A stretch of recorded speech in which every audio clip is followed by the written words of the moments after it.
G'day lovebirds, Gazza here. Welcome to Marry Us Gary. Today we're talking about what does an MC do? Well, the wedding MC is the host of your wedding reception.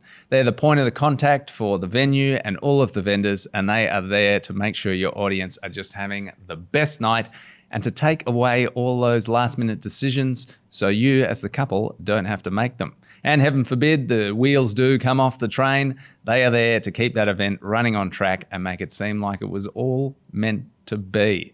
They can facilitate the speeches and any games if you want to have those. Often it's nice to have fun introductions for speakers so when they come up, everyone's laughing and the room is full of joy.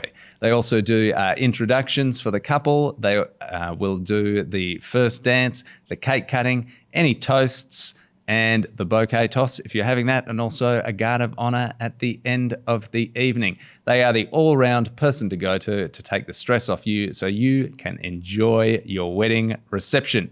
And that is what an MC does. That's it from me. Please spread the love, like the video, and subscribe to the channel for more juicy wedding tips.